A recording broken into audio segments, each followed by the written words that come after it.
Kelly's in the game for the Lakers. He's wearing number 50, and he's got the basketball.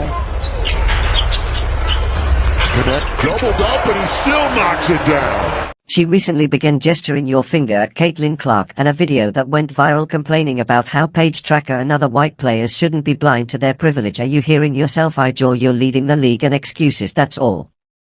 I probably prefer to believe that whatever A'ja Wilson says wasn't even accidental. Knew it would be public knowledge that she was being filmed. How daring is it to lead a lavish, comfortable life and they criticize other players whining about their advantages each? Oh really, while you're sitting back pretending to be a victim. Caitlin Clark, years after earning her spot-setting records and carrying the league, and wish to use oppression is a card that is really absurd. Before you start casting shade, try getting up that high horse and really competing. Furthermore, I don't think it helps that I'm a 5'a white girl and league where 85% of the women are black and want to risk your head off just like that, right? As if that were the only reality. Let's examine this more closely. Insincerity. A'ja Wilson wants everyone to believe that she is up against this powerful oppressive system. Let's not fool ourselves, though her tuition at a private school awesome $20,000. So Caitlin Clark and Kelsey Plum were out there really grinding to get to the top while she was enjoying her nicer cappuccino in an impeccable setting. Your life narrative is not a depressing sob tale.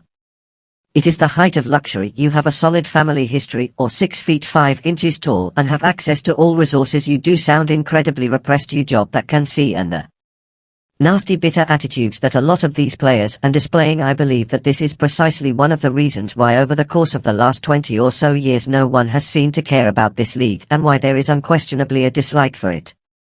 She attempts to impart privilege lessons to others as if woman has the only right to suffering.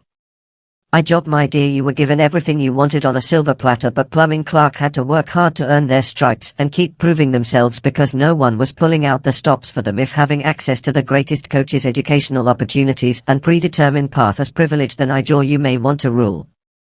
View your own biography. However, it seemed to me that Caitlin Clark was receiving a message from this is how you need to be if you want to get into our league. No, though, she simply doors to just stand there in this victimization mask as though would make her look good. It's nearly too much to take the hypocrisy. All you're out here saying these white players don't understand, but you get to enjoy your own particular brand of privilege on a daily basis.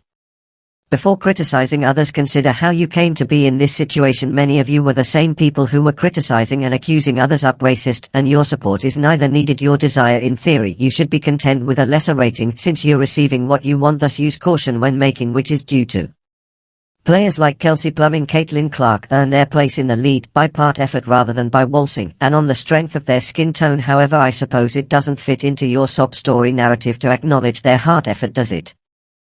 Let's discuss Jason Whitlock and how we completely destroyed A'ja Wilson. He definitely didn't hold back when it came to analyzing the ridiculous bullshit about white privilege that comes out of her mouth. This is A'ja Wilson, the same guy who most likely never had to deal with a broken heater in a locker room, and yet she's attempting to teach everyone else about suffering out here. I know it's almost too much irony. Furthermore, I don't believe that being a 5'a white girl entering the league helps. When 85% of black women wanting to rip your head off immediately, that's really all there is to it. When Whitlock brought up the fact that she is residing in her all the privilege and dares to voice grievances about it, how are you even been able to say that with a straight face? That night he deals the icing on the cake of this force. Oh, this is where the last really started to flow. Following her absurd remarks on Caitlin Clark and alleged white privilege, Nike retracts her statements and offers A'ja signature issue deal similar to what told me to be clear on this. She calls out Clark, makes racial remarks, manipulates the story like a cheap tabloid, and also Nike treat her like a queen. Nike has a distinctive shoe and logo designed by A'ja Wilson. Her shoe will be purchased by anyone, nobody is concerned. However, Nike's going over and about to appease Dance Daily, A'ja Wilson, and the entire BLM brigade. First we have to promote A'ja. It seems like Nike went insane when they chose to give A'ja Wilson precedence over Caitlin Clark. It's like throwing out your entire paycheck hoping that a snail would win the Kentucky Derby. Really, who thought it was a good idea to give someone who can hardly create any enthusiasm control over a multi-million-dollar shoe deal? Bless your heart, A'ja, but let's be honest, nobody is waiting in line to purchase footwear with your name. It's absurd. A'ja must therefore develop a certain mindset in order to defend, see, even care that she is or where she does not deserve. You had the opportunity to print money with Nike. The genuine celebrity who has ever won glued to their televisions. However, you went and supported someone who is enmeshed in a victim narrative, even if Caitlyn was the one carrying the WNBA on her back. The showstopper Cavan performances that smash records, simple shooting threes from the half court is if they were free throws, simple as pie cave, and is rewriting the entire script for he joins busy complaining about so-called white privilege and attempting to slant the story to suit. She's thriving, not simply getting by, seeing Ijor attempt to appear important in the face of Caitlyn. Hordes of true fans, people who recognize talent, is almost funny. There is more to Caitlyn fan base than merely white people supporting her. No, she's gained the respect and admiration of people from all walks of life, including a sizable fan base of black people who accept her for who she truly is, an occurrence and innovator. Ijor's over there frantically attempting to keep up while clutching her pearls. While Caitlyn continues to push the limits of what is possible in women's basketball, she is coming up with every old excuse under the sun and story she can think up. It's like witnessing someone running a 100-meter dash past a marathon runner. While Caitlyn has already crossed the finish line and is rejoicing, Ijor still struggling to breathe. Ijor's attempts to discredit Caitlyn are pitiful. In addition to being sad, she just draws attention to her own fears every time she lets out a tirade about privilege. Although she seems to be trying to play the victim, it's becoming more and more obvious that her fears of being overshadowed. You already are a job when the Caitlyn Clark sneakers made available appears they should really refer to it as the air suppression, as in essence they are promoting A'ja Wilson by stifling any information about the player who is by far the most well-liked in the league. And since Caitlyn's legacy is already been established, any attempt to drag you're only making yourself appear smaller by putting her down. Kids will look up to Caitlyn as the player who draws attention to herself. You are creating a wall between yourself and reality, not the story you think you are creating. Nike is really supporting the wrong horses. They are busy attempting to force A'ja Wilson's shoes down everyone's throat in the hopes of being the next great thing. I joined maybe holding on to her victim mentality, but Caitlyn is the real deal, the genuine narrative, and she's out there ruling. Better luck next time, Nike. Now that you're stuck with a player whose story's disintegrating quicker than her relevance, you should have seen who the true queen is. A'ja would also win the MVP award in that league of irony were a sport. In the meantime, Caitlyn Clark is performing epic feats, shattering records and embodying every quality that a great celebrity possesses. A'ja's the major attraction, but Nike wants to promote her like that does not increase TV ratings or sell shoes. That is not his job. That is all A'ja Wilson. Nevertheless, she must acquire the mentality that I'm owed this and you white girls need to back us up while I get what's owed to me. It is perpetual restitution.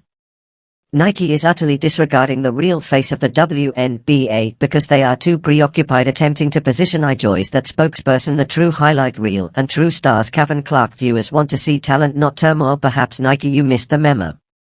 This is an utter humiliation, not just a marketing gaffe. It's amazing how different A'ja's self-described struggle is from who is genuinely succeeding on the court. However he jogged, keep advancing that story. It's really effective. For everyone excluding you. White girl, you're second class to me. Give me things I don't deserve.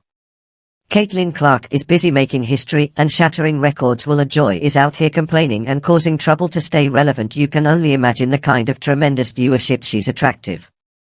A'ja's games barely managed to draw a 900,000 spectators. Worse, Kitten's games have 1.8 million people glued to their screens. A'ja, the numbers are undoubtedly not in your favor, and they don't lie either. Caitlyn Clark is out here demonstrating why she's the true star that everyone wants to watch while you're busy whining about privilege. I think Caitlyn Clark pulled in 1.8 million views on an NFL Sunday a couple of Sundays ago. The Aces Liberty game this past Sunday attracted 900,000 spectators according to A'ja Wilson. Actually, that's 300,000 and more than I had estimated. It's almost depressing, really. A'ja, you have such a remarkable talent, but you're using your platform to finger-point and complain about perceived slights rather than utilizing it to push yourself to new heights.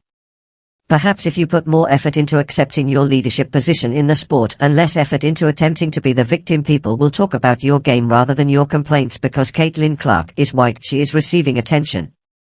Every time she plays, she lights up the court, which is why she's drawing attention. You're shouting at the wind while standing there with your arms crossed, hoping that someone will believe what you're saying. Here are some suggestions before you begin lecturing others about something. Take a look in the mirror. Even though you're sitting there taking advantage of every chance that comes with your position and abilities, you act as though the deck is stacked against you. It's nearly absurd. Because they don't understand the world isn't rolling its eyes at your troubles. They can see right through your charade, which is why they are rolling their eyes instead than focusing on your worn-out story. Consider showcasing your talent.